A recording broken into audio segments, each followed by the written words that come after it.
A year ago, my life had collapsed around me. I'd worked myself into exhaustion. My father died suddenly, and my relationships were in turmoil. Little did I know at the time, out of my greatest despair was to come the greatest gift.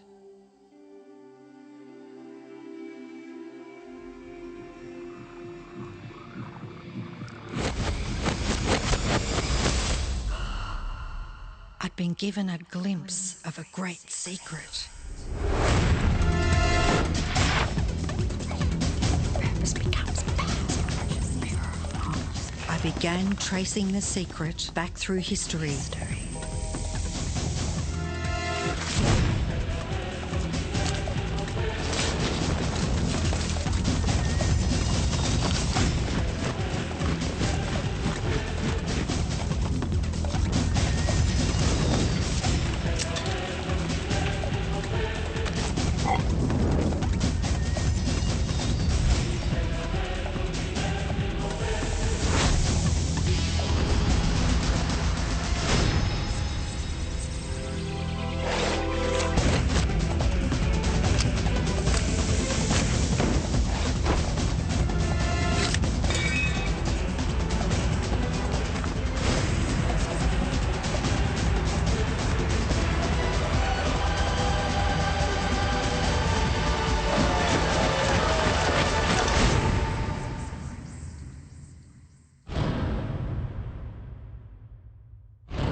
I couldn't believe all the people who knew this.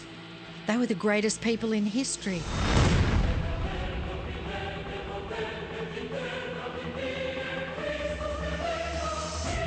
Why doesn't anyone know this? All I wanted to do was share the secret with the world. I began searching for people alive today who know the secret. One by one, they began to emerge.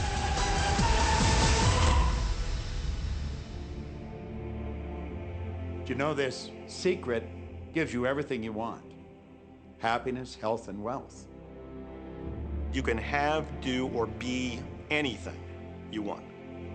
We can have whatever it is that we choose. I don't care how big it is. What kind of a house do you want to live in? Do you want to be a millionaire? What kind of a business do you want to have? Do you want more success? What do you really want? I've seen many miracles take place in people's lives. Financial miracles, miracles of physical healing, mental healing, healing in relationships. All of this happened because of knowing how to apply the secret. This is the great secret of life.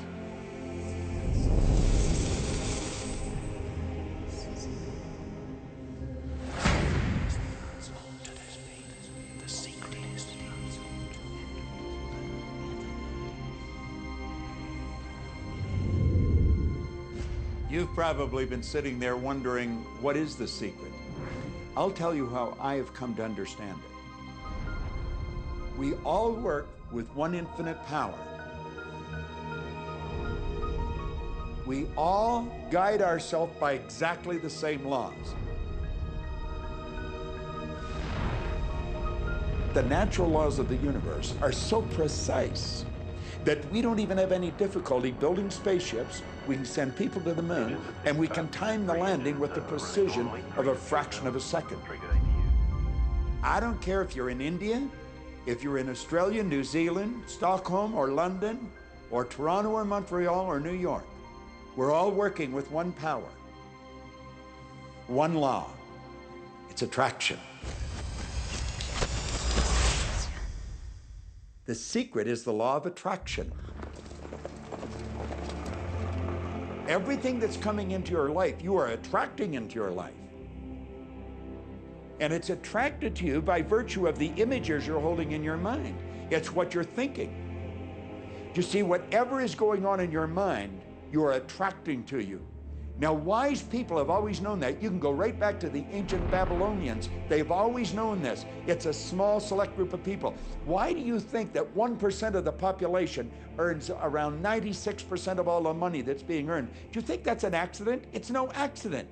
It's designed that way. They understand something. They understand the secret. And you are being introduced to the secret. The simplest way for me to look at the law of attraction is if I think of myself as a magnet, and I know that a magnet will attract to it. Very basically put, the law of attraction says that like attracts like, but we're really talking at a level of thought. Our job as humans is to hold on to the thoughts of what we want, make it absolute clear in our minds what we want, and from that we start to invoke one of the greatest laws in the universe, and that's the law of attraction. You become what you think about most, but you also attract what you think about most. If you see it in here, you're going to hold it here. And that principle can be summed up in 3 simple words. Thoughts become things. What most people don't understand is a thought has a frequency.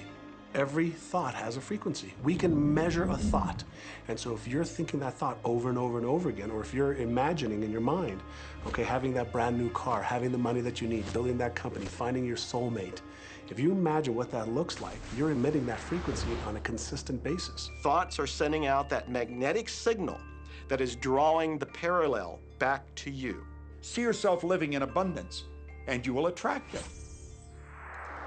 It always works. It works every time with every person. Here's the problem. Most people are thinking about what they don't want, and they're wondering why it shows up over and over and over again.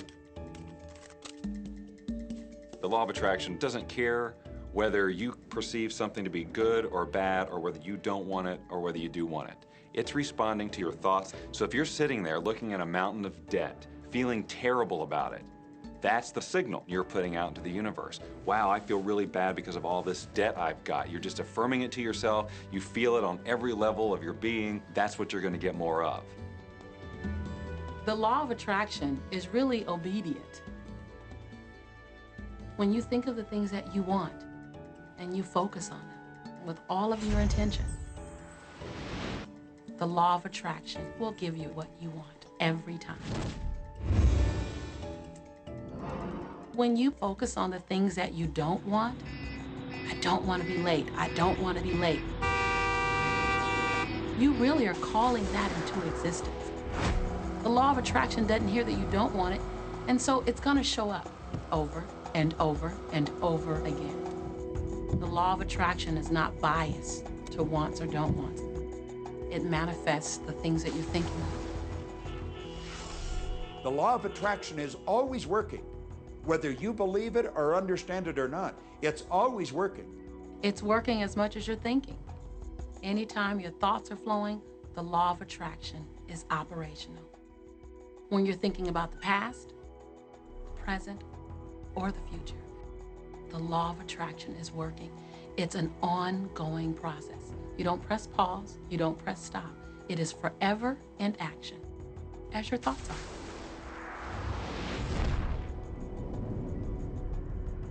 Creation is always happening. Every time an individual has a thought or a prolonged, chronic way of thinking, they're in the creation process. Something is going to manifest out of those thoughts. Law of attraction says, we'll give you whatever it is you say and focus on. And so if you're complaining about how bad it is, what you're creating is more of how bad it is. Oh, look! I caught that!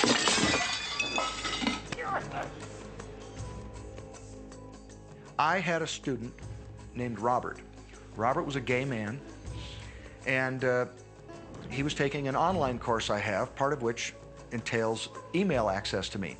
And he outlined all of the grim realities of his life. In his job, all the people ganged up on him. And it was constantly stressful because of how nasty they were with him. When he walked down the street, he said every block he was accosted by homophobic people who wanted to abuse him in some way. He was wanting to become a stand-up comedian. And when he went out and did a stand-up comedy job, everybody heckled him about being gay. And his whole life was one of a lot of unhappiness and misery, and it all focused around this idea of being attacked because he was gay. I began to teach him that he was focusing on what he did not want. I directed him back to his email that he sent me and said, read it again. Look at all the things you do not want that you're telling me about. And I can tell you're very passionate about this. When you focus on something with a lot of passion, it makes it happen even faster. And then he really started taking this thing about focusing on what you want to heart. And he began really trying. What happened within the next 6 to 8 weeks was absolutely a miracle. He said that all the people in his office that had been harassing him either transferred to another department, quit working at the company, or started totally leaving him alone, and he began to love his job. He noticed that when he was walking down the street that nobody came up to him and harassed him anymore. They just weren't there. I'm a very, very gay man. When he went and did his stand-up comedy routines, he started getting standing ovations and nobody was heckling him. His whole life changed because he changed from focusing on what he did not want, what he was afraid of, what he wanted to avoid, to focusing on what he did want. So we may be very positive in our outlook and orientation, and we tend to attract positive people and positive events and circumstances. We may be very negative in our orientation, or very angry, in which case we tend to attract negative, angry people and negative, angry circumstances. And so you end up attracting to you the predominant thoughts that you're holding in your awareness, whether those thoughts are conscious or whether they're unconscious. That's the rub. If you look very carefully when it comes to the secret and the power of our mind and the power of our intention in our daily lives, it's all around us. All we got to do is open our eyes and look. You can see law of attraction everywhere. You draw everything to yourself. The people, the job, the circumstances, the health, the wealth, the debt, the joy, the car that you drive, the community that you're in, and you've drawn them all to you like a magnet. What you think about, you bring about. Your life is a physical manifestation of the thoughts that go on in your head. I mean, I'm not talking to you from the point of view of just wishful thinking or imaginary craziness. I'm talking to you from a deeper, basic understanding. Quantum physics really begins to point to this discovery. It says that you can't have a universe without mind entering into it, that the mind is actually shaping the very thing that is being perceived. Now, if you don't understand it, doesn't mean you should reject it. You don't understand electricity, probably. First of all, no one even knows what electricity is, and yet you enjoy the benefits of it. Do you know how it works? I don't know how it works, but I do know this, that you can cook a man's dinner with electricity, and you can also cook the man. People oftentimes, when they begin to understand the great secret, become frightened of all of these negative thoughts that they have. Two things they need to be aware of. One, it has been proven now scientifically that an affirmative thought is hundreds of times more powerful than a negative thought. So that eliminates a degree of worry right there. And the second thing is that thank God there's a time delay, that all of your thoughts don't come true instantly. We'd be in trouble if they did.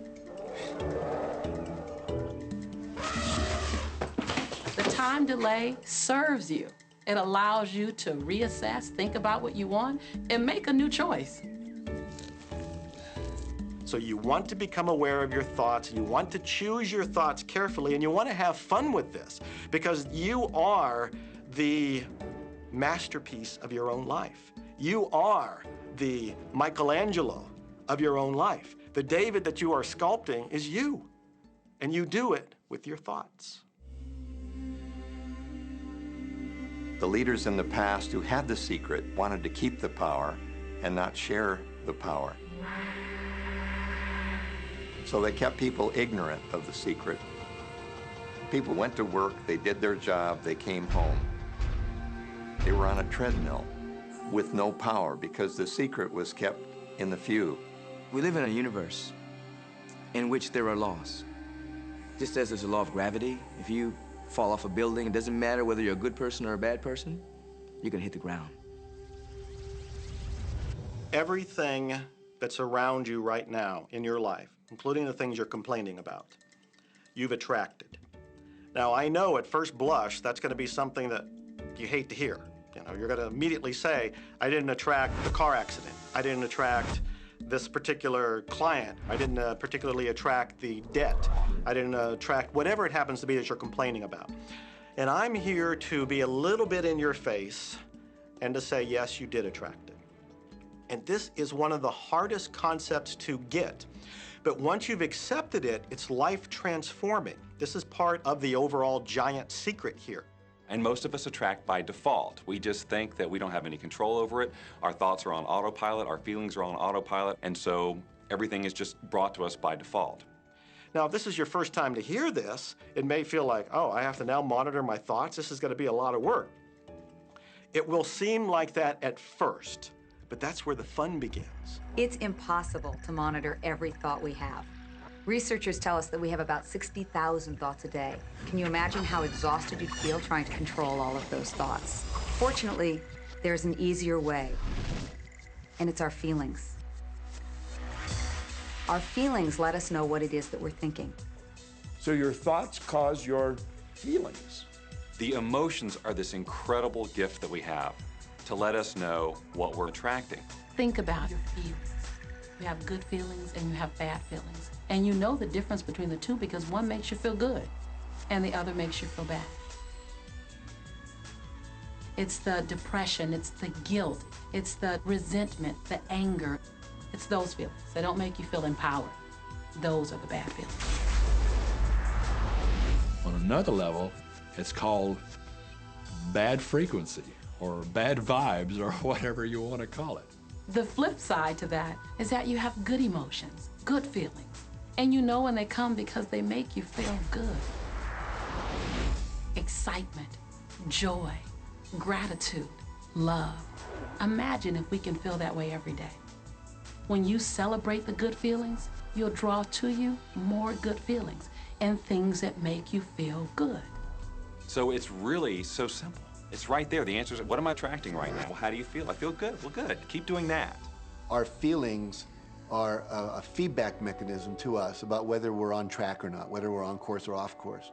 If you're feeling good, then you're creating a future that's on track with what you're desiring. If you're feeling bad, you're creating a future that's off track with your desires. As you go about your day, the law of attraction is working in every second. Everything we think, everything we're feeling is creating our future. If you're worried, if you're in fear, then that's bringing more of that into your life throughout the day.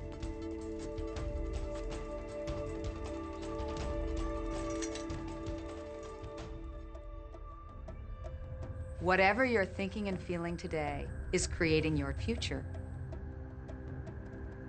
And you're getting exactly what you're feeling about, not so much what you're thinking about. That's why people, if they stub their toe out of bed, they tend to spiral.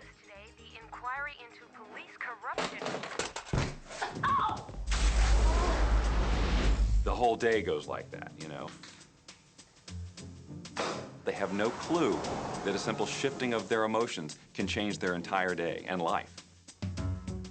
If you start out having a good day and you're in that particular happy feeling, as long as you don't allow something to change your mood, you're going to continue to attract, by the law of attraction, more situations, circumstances, people that sustain that happy feeling.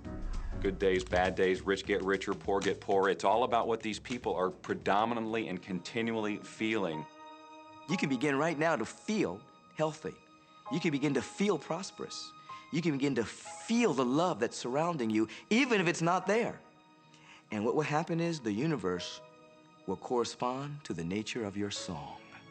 The universe will correspond to the nature of that inner feeling and manifest because that's the way you feel. Your thoughts and your feelings create your life. It'll always be that way, guaranteed. So basically, what you focus on with thought and feeling is what you attract into your experience, whether or not it's something you want. It's hard to swallow. But when we can begin to open ourselves up to that, the ramifications are awesome. It means that whatever thought has done in your life, it can be undone through a shift in your awareness.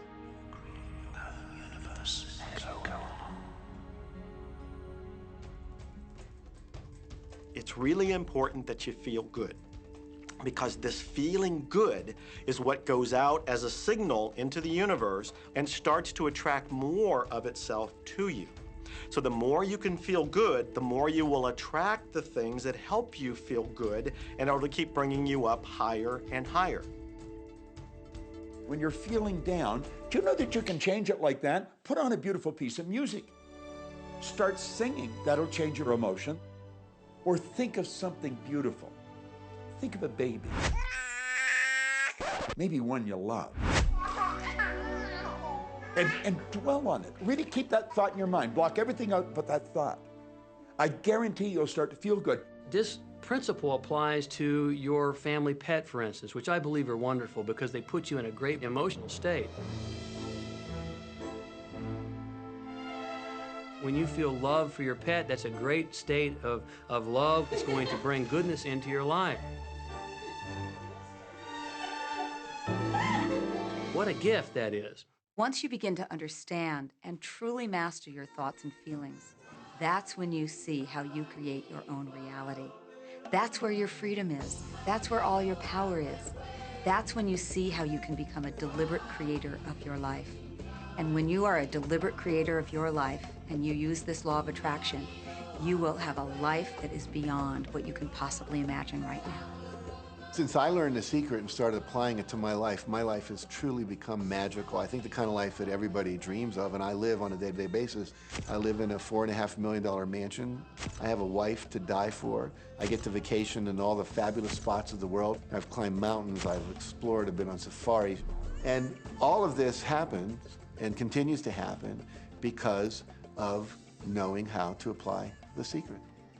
Life can be absolutely phenomenal, and it should be, and it will be, when you start using the secret.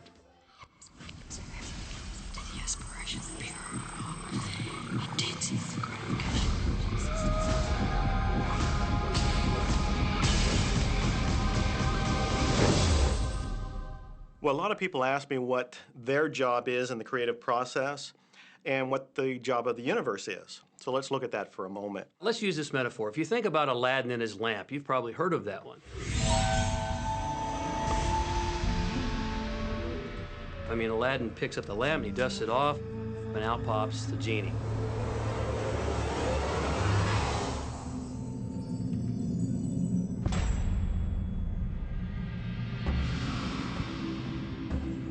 And the genie always says one thing.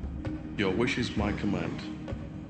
If you trace the story back to its origins, you know, we now think that there's 3 wishes, but if you trace the story back to its origins, there's absolutely no limit whatsoever to the wishes. Think about that one. Now, let's take this metaphor and blow it out and apply it to you and your life. Remember, Aladdin is the one who always asks for what he wants. Then you've got the universe at large, which is this grand genie, and traditions, you know, have called it so many different things. Your holy guardian angel, your higher self. I mean, we could put any label on it, and you choose the one that works best for you. But every tradition has told us there's something bigger than us. And the genie always says one thing. Your wish is my command. There is a creative process, a 3-step process, and it's been around for 2,000 years. The first step is to ask. Make a command to the universe.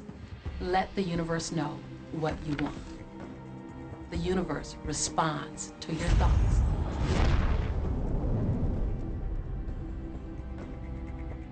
What do you really want?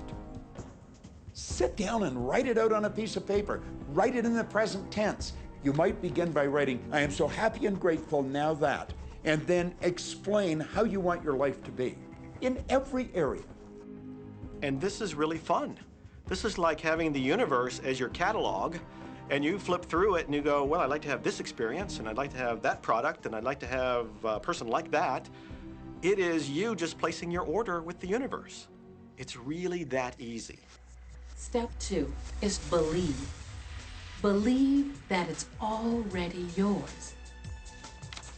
Have what I love to call unwavering faith, believing in the unseen. Your wish is my command. And the universe will start to rearrange itself to make it happen for you. Most of us have never allowed ourselves to want what we truly want because we can't see how it's going to manifest. If you do just a little research, it is going to become evident to you that anyone that ever accomplished anything did not know how they were going to do it. They only knew they were going to do it. You don't need to know how it's going to come about. You don't need to know how the universe will rearrange itself. You don't know how, it'll be shown to you. You will attract the way. Most of the time when we don't see the things that we've requested, we get frustrated, we get disappointed, and we begin to become doubtful. The doubt brings about a feeling of disappointment. Recognize that feeling and replace it with a feeling of unwavering faith. I know, like I know, like I know that it's on its way. Step 3, and the final step in the process, is to receive. Begin to feel wonderful about it. Feel the way you will feel once it arrives. Feel it now. And in this process, it's important to feel good, to be happy, because when you're feeling good, you're putting yourself in the frequency of what it is that you're wanting. This is a feeling universe.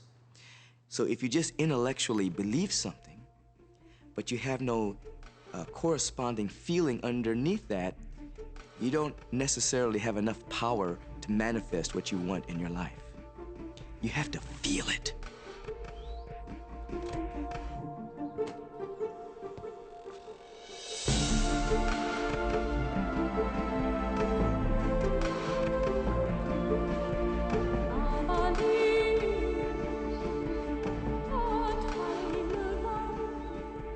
And when you turn that fantasy into a fact, you're in the position to build bigger and better fantasies.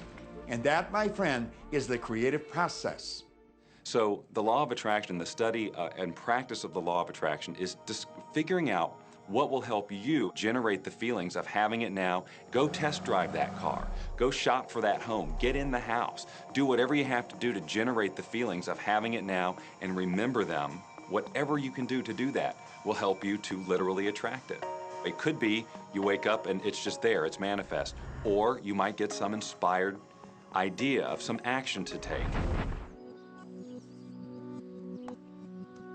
You certainly shouldn't be going, well, I could do it this way, but man, I would hate that, because you're not on the right track if that's the case. Action will sometimes be required, but if you're really doing it in line with what the universe is trying to deliver, it's going to feel joyous, you're going to feel so alive, time will just stop, you could do it all day. The universe likes speed. Don't delay, don't second guess, don't doubt. When the opportunity's there, when the impulse is there, when the intuitive nudge from within is there, act. That's your job, and that's all you have to do. You will attract everything that you require. If it's money you need, you'll attract it. If it's people you need, you'll attract it. If it's a certain book you need, you'll attract it. You've got to pay attention to what you're attracted to, because as you hold images of what you want, you're going to be attracted to things and they're going to be attracted to you. But it literally moves into physical reality with and through you. And it does that by law. You can start with nothing. And out of nothing and out of no way, a way will be made. Think of this, a car driving through the night, the headlights only go 100 to 200 feet forward, and you can make it all the way from California to New York driving through the dark because all you have to see is the next 200 feet. And that's how life tends to unfold before us. And if we just trust that the next 200 feet will unfold after that, the next 200 feet will unfold after that, your life will keep unfolding, and it will eventually get you to the destination of whatever it is you truly want because you want it.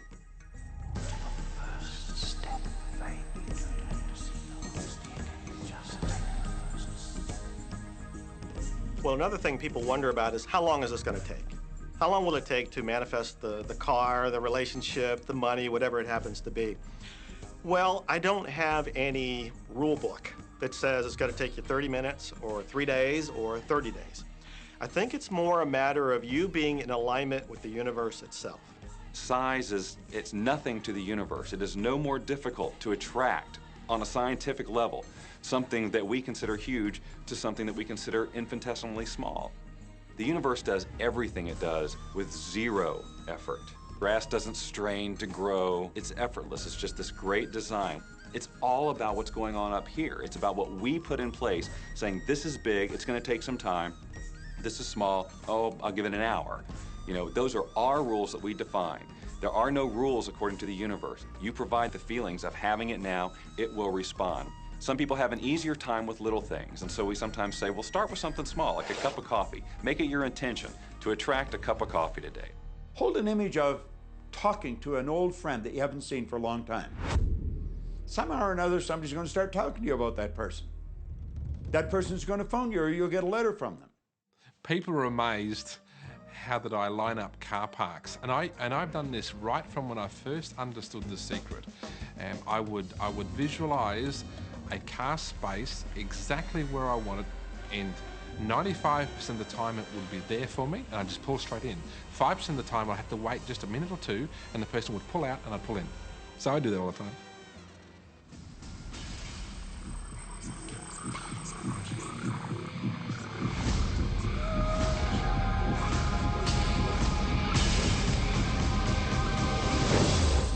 A lot of people feel stuck or in prison or confined by their current circumstances. And I'm trying to point out that whatever your circumstances right now, that is only your current reality. And current reality will begin to change as a result of watching this and beginning to use The Secret. When you want to change your circumstances, you must first change your thinking. Every time you look inside your mail expecting to see a bill, guess what? It'll be there. Each day you go out dreading the bill. You're never expecting anything great. You're thinking about debt. You're expecting debt. So debt must show up so you won't think you're crazy. And every day you confirm your thought. Is debt gonna be there? Yes, debt's there.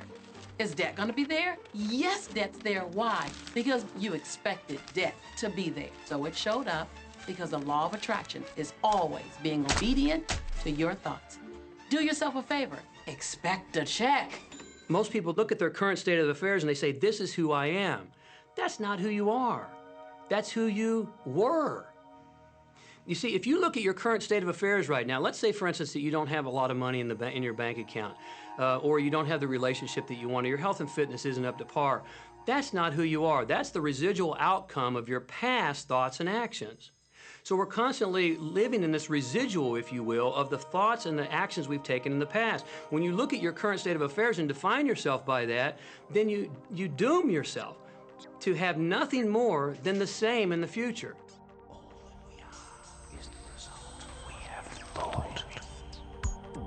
Okay, what can you do right now to begin to turn your life around? I'll tell you 2 or 3 things. Start making a list of things to be grateful for. Start with that, because this shifts your energy. It starts to shift your thinking. Where before this exercise, you might be focusing on what you don't have, and you might be focusing on your complaints, and you might be focusing on whatever the problems are. When you do this exercise, you start to go in a different direction. You start to be grateful for all the things that you feel good about. Gratitude is absolutely the way to bring more into your life. Every man knows that when his wife's appreciating him for the little things he does, what does he want to do? He wants to do more. It's always about appreciation. It pulls things in. It attracts support. I've said for many years that whatever we think about and thank about, we bring about. because that's that feeling that you have to have, you know. And so for me, it's been such a powerful exercise every morning to get up and say thank you. Every morning when my feet hit the floor, thank you. And then I start running through what I'm grateful for as I'm going to brush my teeth and do the things I do in the morning. And I'm not just thinking about them and doing some rote routine, but I'm putting it out there and I'm feeling the feelings of gratitude. Because as soon as you start to feel differently about what you already have, you will start to attract more of the good things, more of the things you can be grateful for. Because you can look around and say, well, look, I don't have the car I want, I don't have the house I want, I don't have the health I want, I don't have the spouse I want. Whoop, back up, back up. Those are all the things you don't want.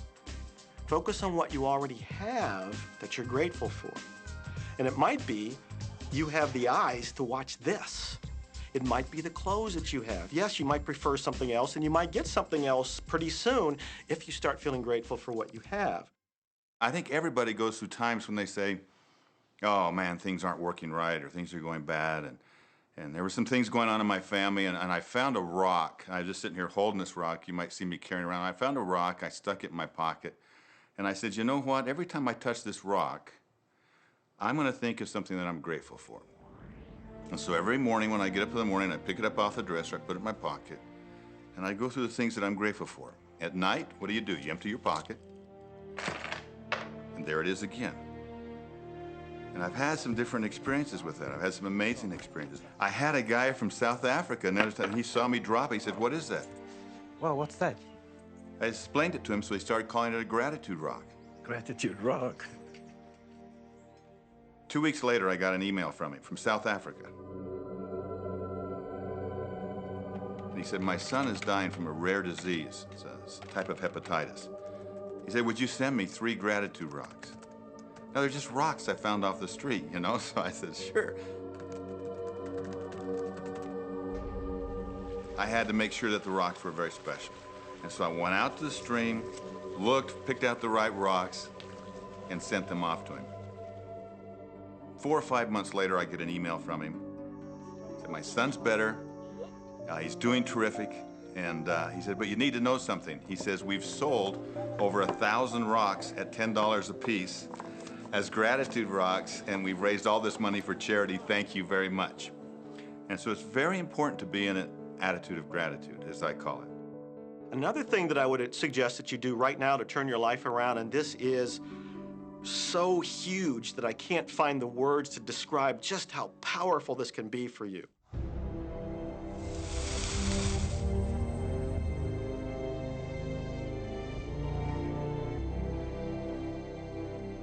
I took the visualization process from the Apollo program and instituted it during the 1980s and 90s into the Olympic program. And it was called Visual Motor Rehearsal. When you visualize, then you materialize. And the interesting thing about the mind is we took Olympic athletes and then hooked them up to sophisticated biofeedback equipment and had them run their event only in their mind. Incredibly, the same muscles fired in the same sequence when they were running the race in their mind as when they were running it on the track. How could this be? Because the mind can't distinguish whether you're really doing it or whether it's just a practice. I think if you've been there in the mind, you'll go there in the body. When you're visualizing, when you've got that picture playing out in your mind, always and only dwell upon the end result.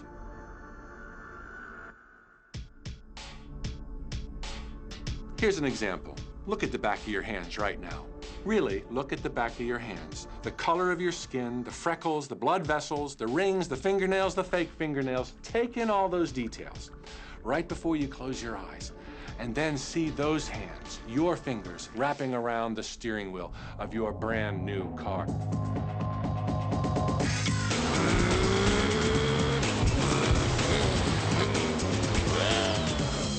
This is such a holographic experience, so real in this moment, that you don't even feel like you need the car because it feels like you already have it. It's the feeling that really creates the attraction, not just the picture or the thought. And I think for a lot of people, they think, well, if I think positive thoughts, or if I visualize having what I want, that'll be enough. But if you're doing that and still not feeling abundant or feeling, you know, loving and joyful, then it doesn't, from my mind, really create the power of the attraction. This is where the secret actually moves into action.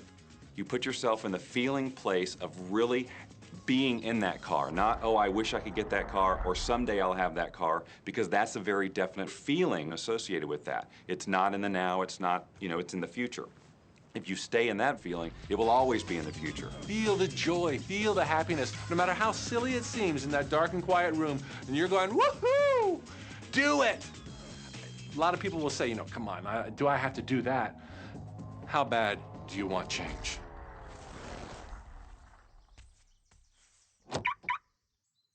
Now that feeling and that inner seeing will begin to be an open doorway through which the power of the universe will begin to express. Exists. Our job is not to figure out the how. The how will show up out of the commitment and the belief in the what. The hows are the domain of the universe. It always knows the shortest, quickest, fastest, most harmonious way between you and your dream. If you turn it over to the universe, you will be surprised and dazzled by what is delivered to you. This is where magic and miracles happen. Well, I would say you want to do this virtually daily, but my disclaimer is this should never be a chore. What's really bottom line importance here to the whole secret is feeling good. You want to feel exhilarated by this whole process. You want to be high, happy, in tune as much as possible. The only difference between people who live in this way, who live in the magic of life, and those who don't, is that the people who live in the magic of life have habituated ways of being. They've made a habit of using the law of attraction, and magic happens with them wherever they go. Because they remember to use it. They use it all the time, not just as a one-time event. People hold that for a while, and they're really a champion at it. And they say, you know what, I'm fired up, I saw this program, and I'm gonna change my life. And yet, you know, results aren't showing, and beneath the surface, it's just about ready to break through. And someone will look at the surface results and go, this stuff doesn't work. And you know what? The universe says, your wish is my command. And it goes down. You know, knowing the law of attraction, I wanted to really put it to use and to see if it was, you know, what would happen. And in 1995, I started to create something called a vision board, where I take something that I would want to achieve, or something that I want to attract, like a car or a watch or the soulmate of my dreams, and I'd put a picture of what I wanted up on this board called the vision board. And every day I would sit in my office and I would look up at this board and I would start to visualize. I would really get into the state of having already acquired it. And I was getting ready to move as we put all the furniture, all the boxes put into storage. And I made 3 different moves over a period of 5 years. And then I ended up in California and bought this house, renovated it for a year, and then had all the stuff brought from my former home 5 years earlier. One morning, about 7:30 in the morning, my son comes into my office, and one of the boxes that was sealed for 5 years was right at the doorstep. And my son, Keenan, was sitting on the box, banging away at the box, and I said, sweetheart, will you please stop me? I'm doing some work here. And he says, what's in the boxes, Daddy? And I said, well, honey, those are my vision boards. What's a vision board? I said, well, it's where I put all my goals up. I cut them out and I put all my goals up as something that I want to achieve in my life. And of course, at 5.5 years old, he didn't understand it. So I said, sweetie, let me just show you, because that'll be the easiest way to do it. And so I cut the box open. And when I pulled up the vision boards, there was a picture on there of a home that I was visualizing 5 years earlier. And what was shocking to me was we were living in that house, not a house like it. I had bought my dream home, renovated it, and didn't even know it. But I looked at that house, I started to cry because I was just blown away. Why are you crying? Honey, I finally understand how the law of attraction works. I finally understand the power of visualization. I finally understand everything that I've read, everything that I've worked with my whole life, the way I've built companies. It worked for my home as well. And I bought our dream home and didn't even know it. Everything is the preview of attraction. decide what you want, believe you can have it, believe you deserve it, and believe it's possible for you. And then close your eyes every day for several minutes and visualize having what you already want and feeling the feelings of already having it. Come out of that and focus on what you're grateful for already. And really enjoy it, okay? And then go into your day and release it to the universe and trust that the universe will figure out how to manifest it.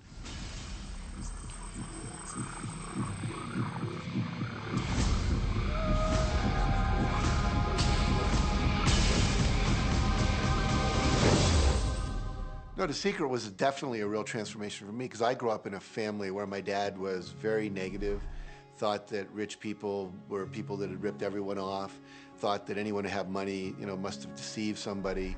And so I grew up with a lot of beliefs about money, that if you had it, it made you bad. Only evil people have money. And, money doesn't grow on trees. That was a big one. Who do you think I am, Rockefeller? That was one of his favorite phrases. So I grew up truly believing that life was difficult, that it was hard, you had to struggle. And it was only when I met W. Clement Stone that I literally began to shift my life.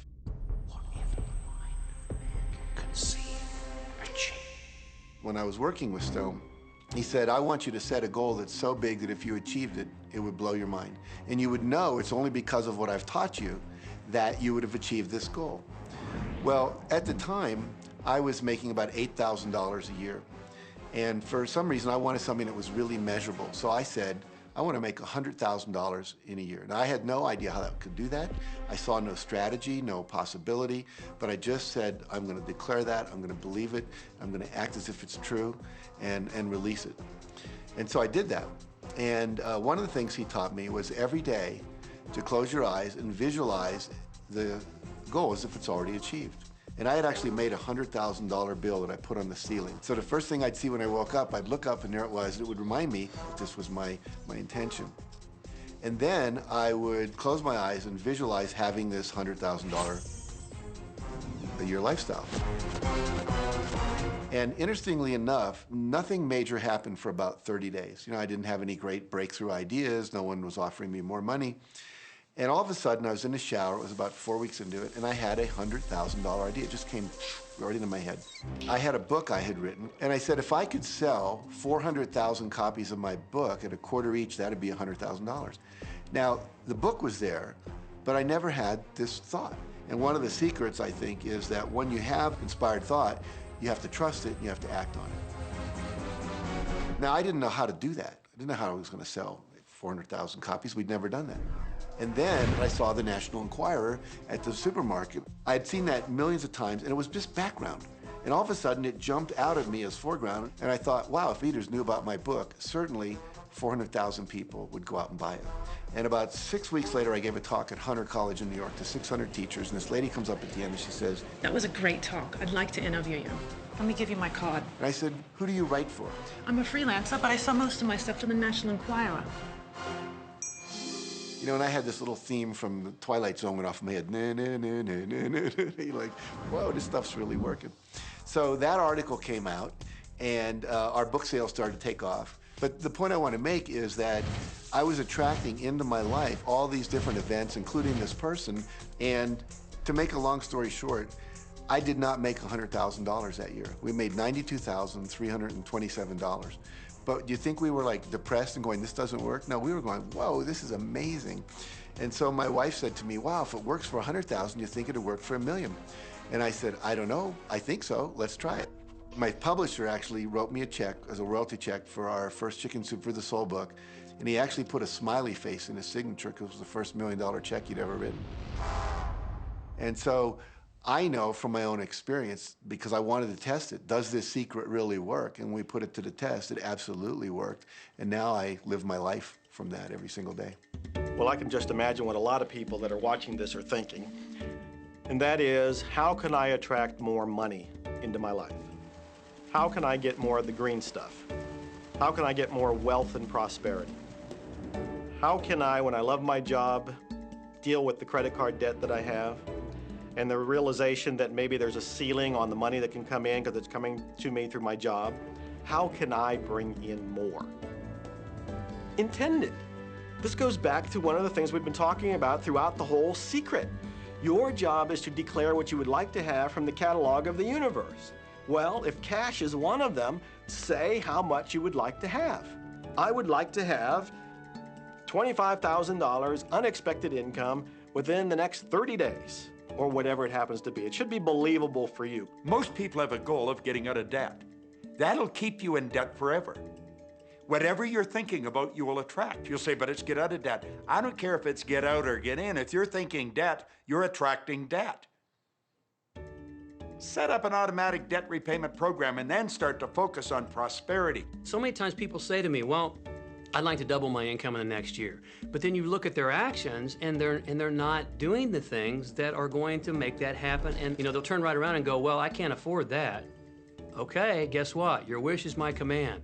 When you focus on lack and scarcity and what you don't have, you fuss about it with your family, you discuss it with your friends, you tell your children that you don't have enough, we don't have enough for that, we can't afford that. Well, guess what? You'll never be able to afford it because you begin to attract more of what you don't have. If you want abundance, if you want prosperity, then focus on abundance. Focus on prosperity. When I first understood the secret, I was getting bills every day. I'd get a bunch of bills in the mail, and I thought, how do I turn this around? The law of attraction states that what you focus on, you will get. So I got a bank statement. I whited out the total, and I put a new total in there. I put exactly how much I wanted to see in the bank. So I thought, what if I just visualize checks coming in the mail? So I just visualize a bunch of checks coming in the mail. Within just 1 month, things started to change. And it is amazing. Today, I just get checks in the mail. I get a few bills, but I get more checks than bills. I grew up on you have to work hard for money, you have to work hard for money. And so I replaced that with money comes easily and frequently. Now, in the beginning, it feels like a lie, right? There was a part of your brain that will say, oh, you liar, it's hard. So you have to know it's this little tennis match that will go on for a while. When it comes to creating wealth, wealth is a mindset. It's all about how you think. I'd say 80% of my coaching that I do one-on-one with folks is about their psychology and the way they think. And I know when people are listening, they say, oh, well, you can do it, I can't. Every person has the capability to change the way they're in a relationship and conversation with money. I find so many people who maybe make a tremendous amount of money, but their relationships stink. That's a technical term, by the way. And that's not wealth. It really isn't. You can go after the money and you might get rich, but it doesn't guarantee you'll be wealthy. I'm not suggesting that money isn't a part of wealth. It absolutely is, but it's only a part. And then I meet a lot of people who are quote unquote spiritual, but they're sick and broke all the time. That's not wealth either. Life is meant to be abundant in all areas. Many people in Western culture are striving for success.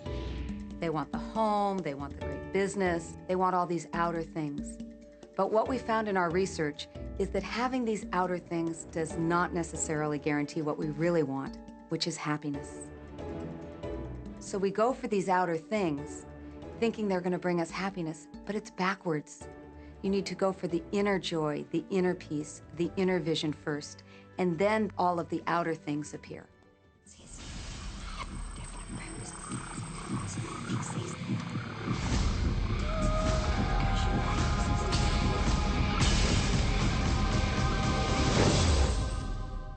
The secret means for me actually that we are creators of our universe, and that every wish of what we want to create will manifest in our life.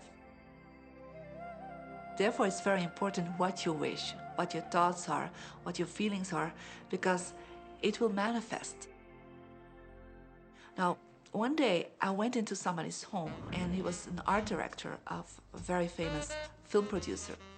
And in every corner, he had this beautiful image of a woman, a naked woman dressed with a fabric, kind of doing this, kind of saying, oh, I don't look at you, I don't see you, And I said, I think you have trouble in your romance. Are you a clairvoyant or something?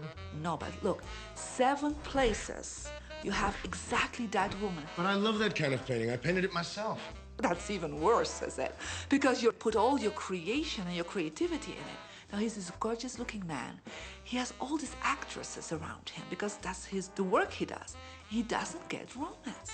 I said, what do you want? Well, I want to date 3 women a week.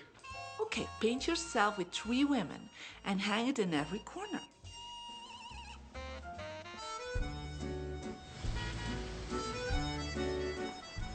Six months later, I see him in Europe and said, how is your love life? Great.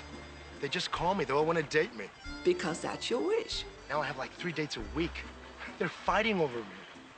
Good on you. But I really want to stabilize a little bit. I want marriage, and I want romance. Well, paint it, okay? So he painted a beautiful romantic relationship. And a year later, he got married and is very happy. Because he put another wish out.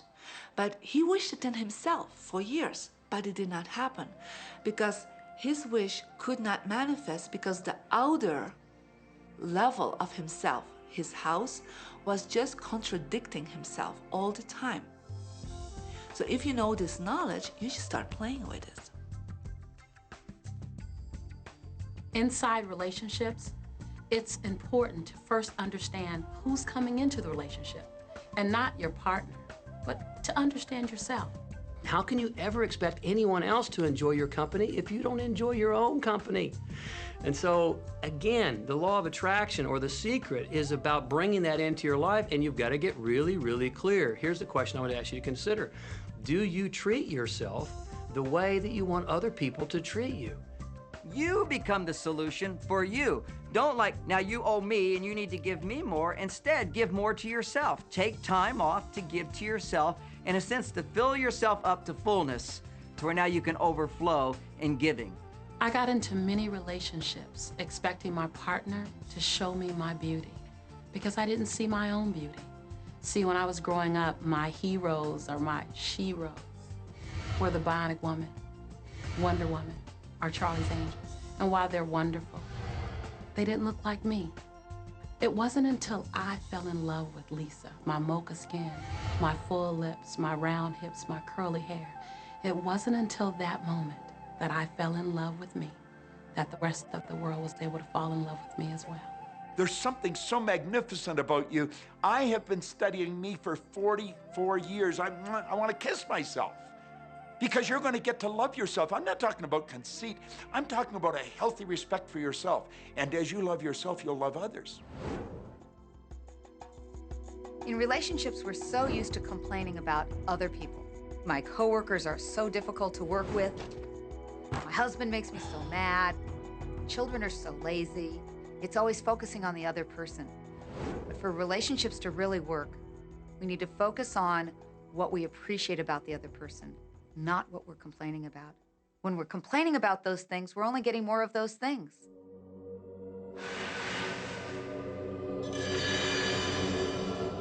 Even if you're having a really hard time in a relationship, things aren't working, you're not getting along, someone's in your face, you still can turn that relationship around. Take a piece of paper and for the next 30 days, once a day, sit down and write all the things that you appreciate about that person. Think about all the reasons that you love them. You appreciate their sense of humor. You appreciate how supportive they are. And what you'll find is that when you focus on appreciating and acknowledging their strengths, that's what you'll get more of. And the problems will fade away. We cannot control other people, no matter how hard we try. So what you'll find is if somebody's come home in a bad mood, and you're actually in a good mood, you'll find yourself in a different place from them in that moment. We create our own happiness through the law of attraction. Oftentimes, you give others the opportunity to create your happiness. And many times, they fail to create it the way you want it. Why? Because only one person can be in charge of your joy, of your bliss, and that's you. So even as a parent, as a child, as a spouse, even the people closest to you, they do not have the control to create your happiness. Your joy lies within you.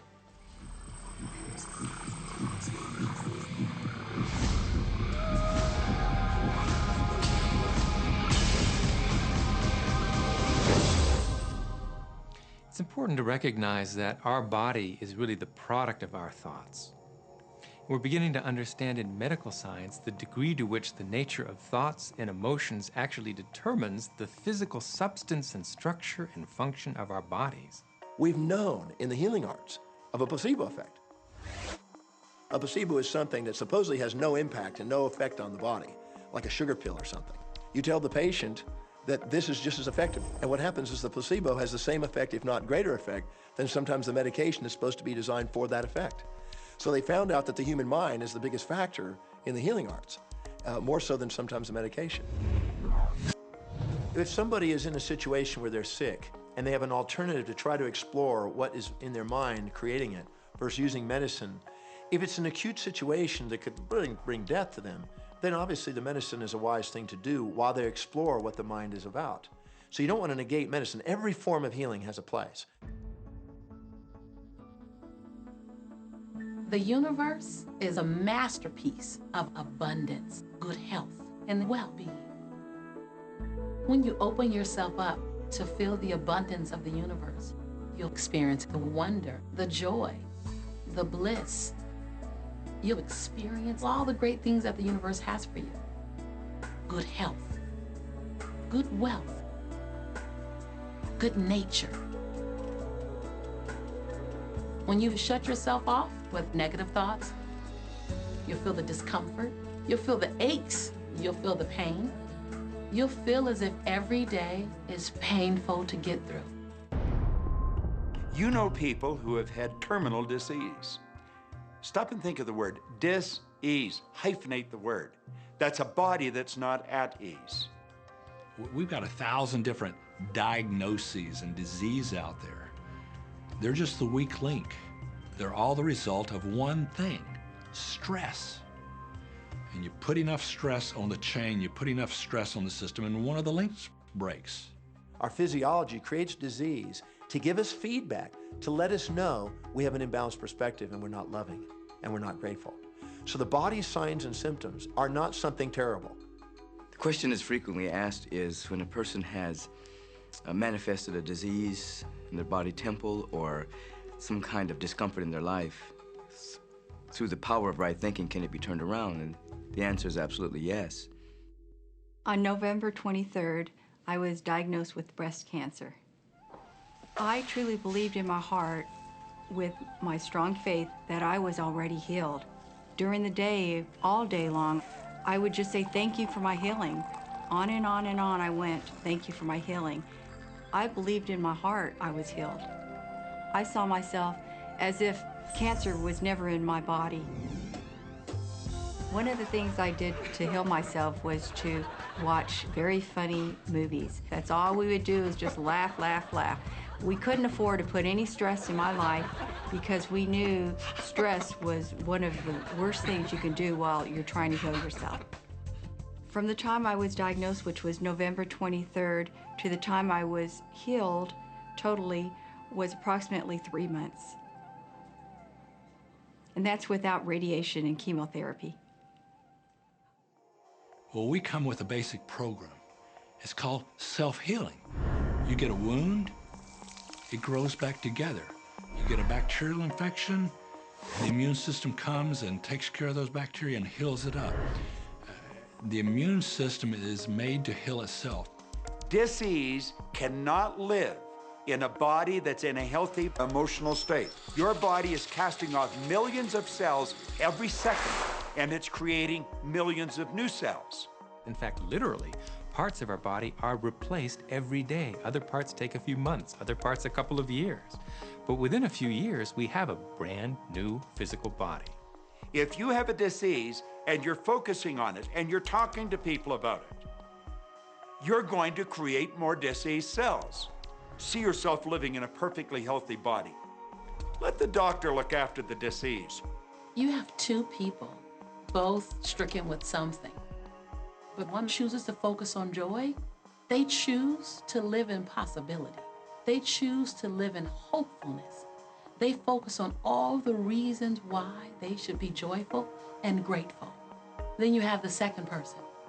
Same diagnosis, but they choose to focus on the dis-ease. They focus on the pain. They focus on the woe is me. When a person is completely focused on what's wrong and their symptoms, they will perpetuate it. The healing will not occur until they shift their attention from being sick to being well, because that's the law of attraction. Happier thoughts lead to essentially a happier biochemistry, a happier, healthier body. Negative thoughts, stress, have been shown to seriously degrade the body and the functioning of the brain, because it's our thoughts and emotions that are continuously reassembling, reorganizing, recreating our body. Remove physiological stress from the body, and the body does what it was designed to do. It heals itself. I've seen kidneys regenerated. I've seen cancer dissolved. I've seen eyesight improve and come back. I always say that incurable means curable from within. You can change your life and you can heal yourself.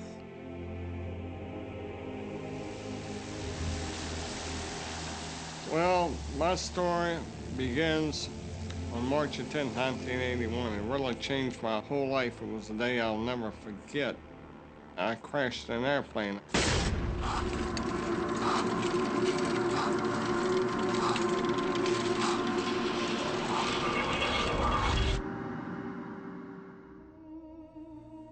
I ended up in the hospital completely paralyzed. My spinal cord was crushed. I broke the first and second cervical vertebrae. My swallowing reflex was destroyed. I couldn't eat or drink. My diaphragm was destroyed. I couldn't breathe. All I could do was blink my eyes. The doctors, of course, said all my life I'd be a vegetable. All I'd do is blink my eyes the rest of my life. That's the picture they saw of me, but it didn't matter what they thought. The main thing was what I thought.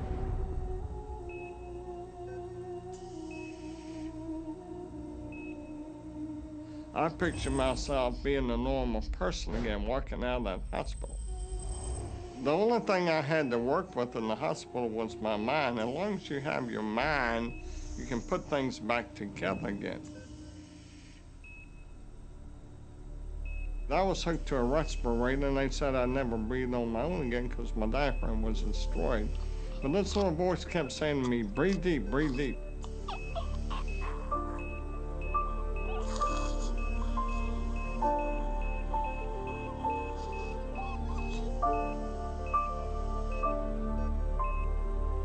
Finally, I was weaned from it. They were at a loss for an explanation. See, I could not afford to allow anything to come in my mind that would distract me from my goal and from my vision.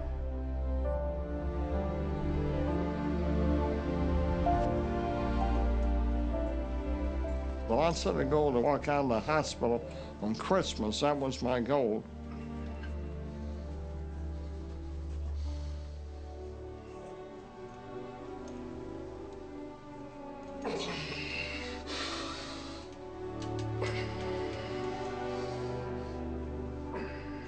Months later, I walked out of the hospital on my own 2 feet. They said it couldn't be done. That's a day I will never forget. For people that are sitting out there right now watching this program that are hurting, if I wanted to sum up my life and sum up for people what they can do in life, I would sum it up this way in 6 words. Man becomes what he thinks about.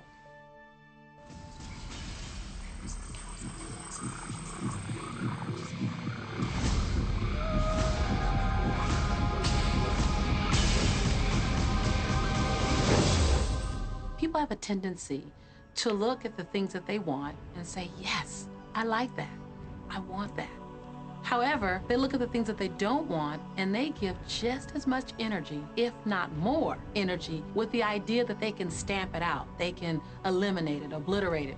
In our society, we've become content with fighting against cancer, fighting against poverty, fighting against drugs, fighting against terrorism, fighting against violence. We tend to fight everything we don't want.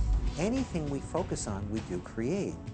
So if we're really angry, for instance, at a war that's going on, or strife, or suffering, we're adding our energy to it. We're pushing ourselves. And all that only creates resistance.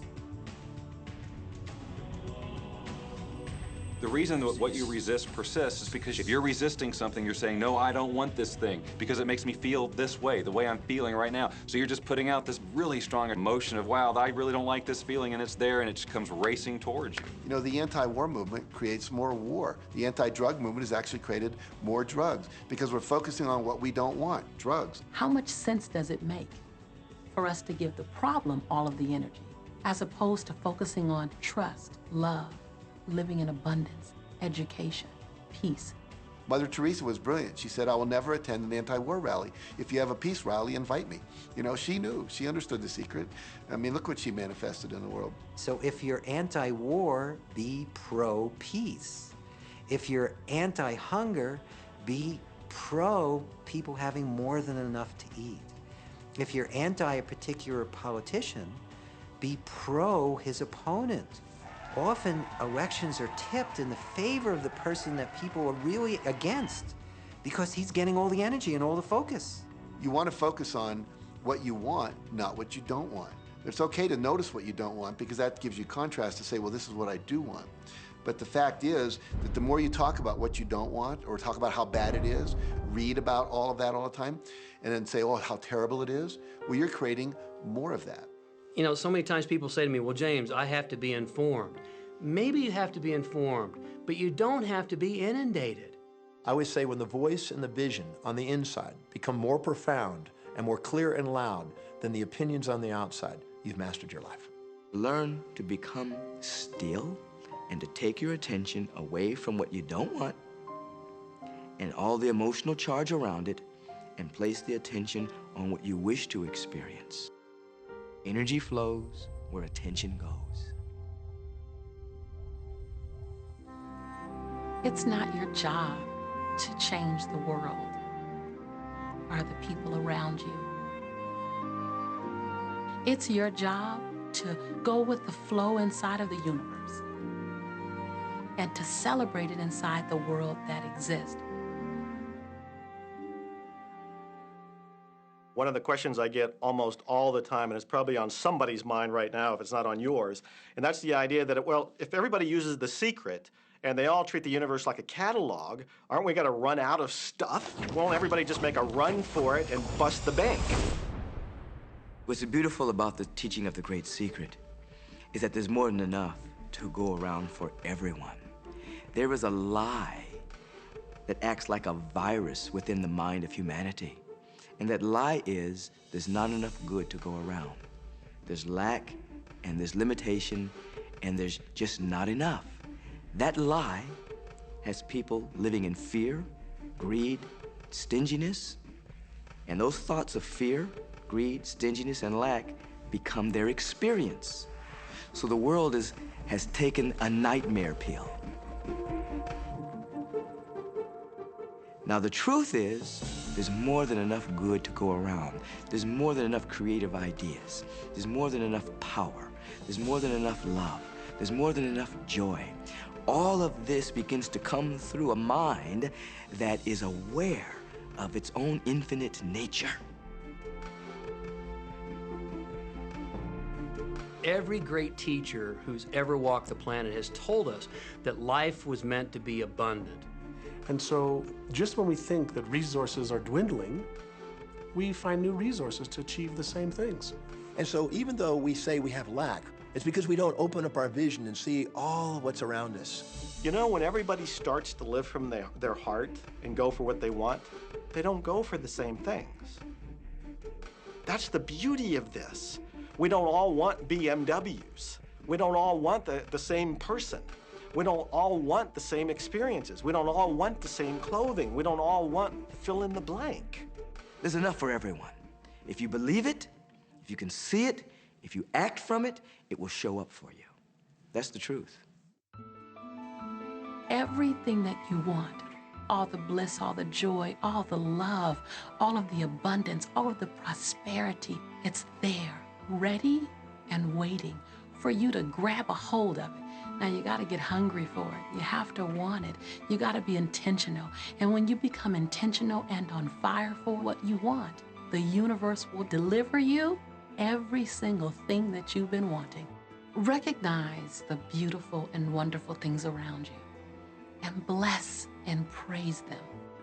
And on the other side, the things that aren't currently working the way you want them to work, don't spend your energy faulting or complaining. Embrace everything that you want so you can get more of it. Most of the leaders in the past missed the great part of the secret, which is empowering and sharing with others. This is the best time to have ever been alive in history. It's the first time we've ever had the power to gain knowledge at our fingertips.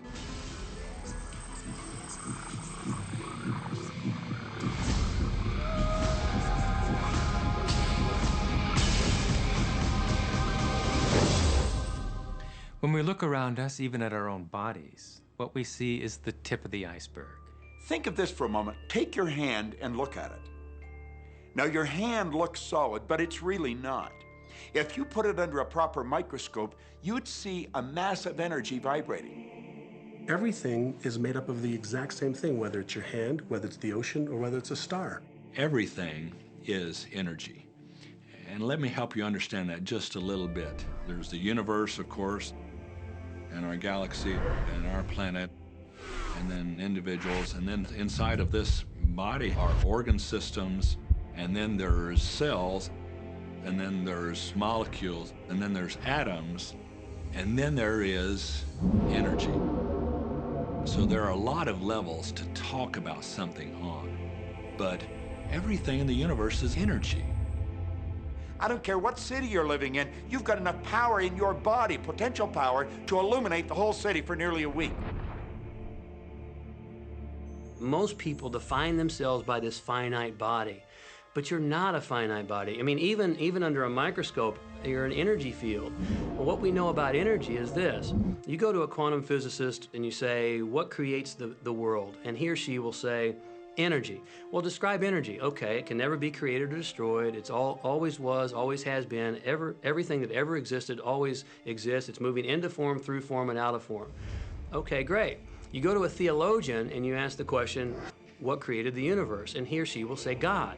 Okay, describe God. Always was and always has been, never can be created or destroyed, all that ever was, always will be, always moving into form, through form, and out of form. You see, it's the same description, just different terminology. And so if you think you're this meat suit running around, think again. You're a spiritual being. You're an energy field operating in a larger energy field. We're all connected. We just don't see it. There isn't an out there and an in here. Everything in the universe is connected. It's just one energy field. We often get distracted with this thing called our body and our physical being. That just holds your spirit. And your spirit is so big, it fills a room. You are eternal life. You're source energy. You are God manifested in human form, made to perfection. Scripturally, we could say that we are the image and the likeness of God. We could say we are another way that the universe is becoming conscious of itself. We could say that we are the infinite field of unfolding possibility. All of that would be true. Every great tradition has told you that you were created in the image and the likeness of the creative source. That means that you have God potential and power to create your world, and you are. You are. And maybe you've created things to this point that are wonderful and worthy of you, and maybe you haven't. The question I'd ask you to consider is, do the results you have in your life, are they what you really want, and are they worthy of you? If they're not worthy of you, then when would now be the right time to change those? Because you have the power to do that.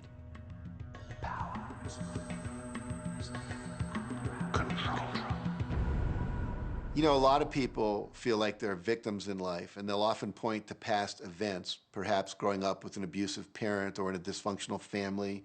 And I would add as a parenthesis here that most psychologists believe that about 85% of families are dysfunctional, so it's like all of a sudden you're not so unique. My parents were alcoholics. My dad abused me. My mother divorced him when I was 6. From the age of 13 to 18, I was involved in street gangs. I had a severe motorcycle accident. I was homeless at one point in Dallas. I lived in poverty for 15 years in Houston. When I was a child, I had learning difficulties, and I was considered learning disabled, and I was told I would never read, write, or communicate, never amount to anything, not go very far in life. I mean, that's almost everybody's story in some form or not. So that's just called so what. The real what is, what are you going to do now? What do you choose now? Because you can either keep focusing on that or you can focus on what you want. And when people start focusing on what they want, what they don't want falls away. And that part expands and the other part disappears. You are the designer of your destiny. You are the author. You write the story. The pen is in your hand. And the outcome is whatever you choose. The beautiful thing about the law of attraction is that you can begin where you are. And you can begin to think, real thinking. And you can begin to generate within yourself a feeling tone of harmony and happiness. The law will begin to respond to that. So now you start to have different beliefs, like there is more than enough in the universe. Or you have the belief that everything goes right for me. Or you have the belief that I'm not getting older, I'm getting younger. We can create it the way we want it by using the law of attraction. And you can break yourself free from your hereditary patterns, cultural codes, social beliefs, and prove once and for all that the power within you is greater than the power that's in the world. Some of you may be thinking, well, that's very nice, but I can't do that, or she won't let me do that, or he'll never let me do that, or I haven't got enough money to do that, or I'm not strong enough to do that, or I'm not rich enough to do that, I'm not. Every single I'm not is a creation. Whether you can or you can't, you are right. Are there any limits to this? Absolutely not. We are unlimited beings. We have no ceiling. The capabilities and the talents and the gifts and the power that is within every single individual on this planet is unlimited.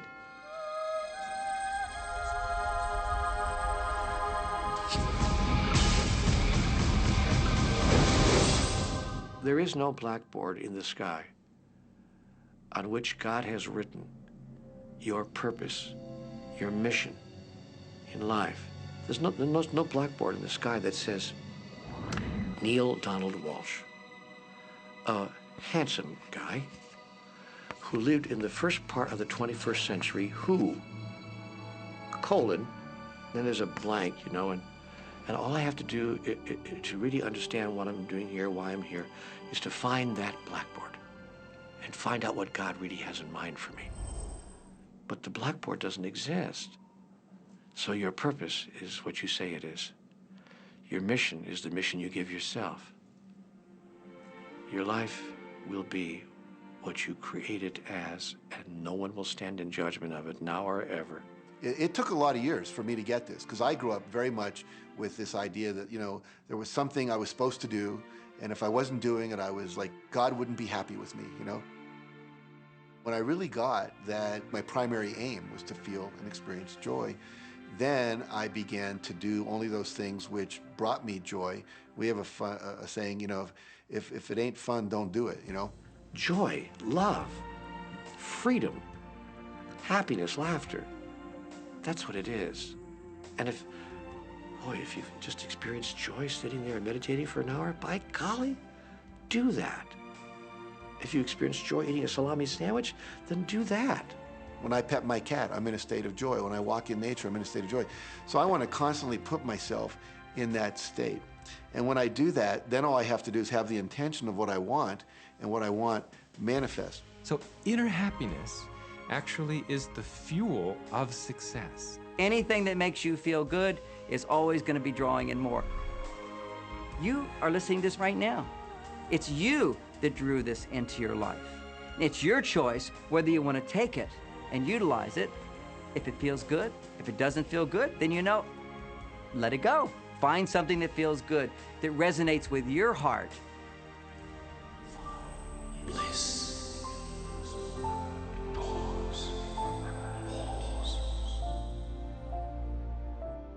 When you follow your bliss, you live in a constant space of joy. You open yourself up to the abundance of the universe. You're excited to share your life with those you love. And your excitement, your passion, your bliss, it becomes contagious. And that's what I'm doing almost all the time is I'm following my excitement, I'm following my passion, I'm following my enthusiasm, and I'm doing it throughout Joe's day. Enjoy life with us, because life is phenomenal. It's a magnificent trip. You will live in a different reality, a different life, and people will look at you and say, what do you do different than me? Well, the only thing that is different is that you work with a secret. And then you can do and have and be things that people would say that's impossible for you to do and have and be. We're really now moving into a new era. It's the era where the last frontier is not space, as Star Trek would say, but it's going to be mind. I see a future of unbounded potential, unbounded possibilities. Remember, we're using at most 5% of the potential of the human mind. 100% human potential is the result of proper education. So imagine a world where people were using their full mental and emotional potential. We could go anywhere. We could do anything, achieve anything. See yourself with the good that you desire. Every religious book tells us that. Every great book on philosophy, every great leader, all the avatars who have ever lived. Go back and study the wise ones. Many of them have been presented to you in this program. You know what? They all understood one thing. They understood the secret. Now you understand it. And the more you use it, the more you'll understand it. You've come to this juncture in your life merely because something in you kept saying, you deserve to be happy. You were born to add something, to add value to this world, to simply be the best that you can be.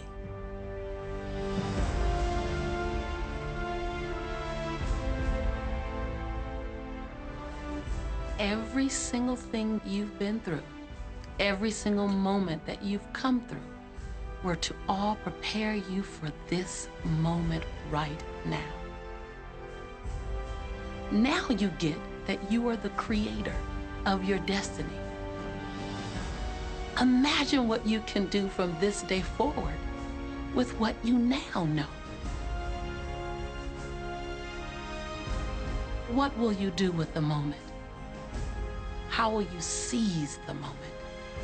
No one else can dance your dance. No one else can sing your song. No one else can write your story. Who you are, what you do, begins right now. I believe that you're great, that there's something magnificent about you.